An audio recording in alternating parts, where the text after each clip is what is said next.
ময়দানে তিনি যখন আস্তে করে উঠে দাঁড়ালেন, ওনার চাইতে অনেক লম্বা লম্বা মানুষ থাকার পরেও অবাক বিস্ময়ে সবাই তাকিয়ে দেখলো সবার উপর দিয়ে যে মানুষটির মাথা মুবারক দেখা যায় তিনি নবী মুহাম্মদুর রাসূলুল্লাহ সাল্লাল্লাহু আলাইহি ওয়াসাল্লাম। তিনি মধ্যমাকৃতির হওয়ার পরে সবার উপরে তার শির, সবার উপরে তার মাথা। সবাই অবাক বিস্ময়ে তাকিয়ে দেখলেন তার চুলগুলো হালকা হালকা কোঁকড়ানো। তিনি কখনো বা যখন চুলের ভিতরে তৈল দিয়ে আছড়াতেন, অবাক বিস্ময়ে মানুষ তাকিয়ে দেখতেন, মনে হতো চুলের মাঝে যেন মৃদুমন্দ ঢেউ দেখা যায়।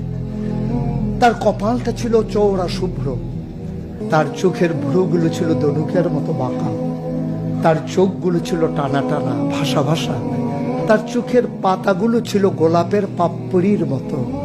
তিনি কখনো বা যখন চোখের পলক ফেলতেন, অবাক বিস্ময়ে মানুষ তাকিয়ে দেখতেন, মনে হতো মৃদু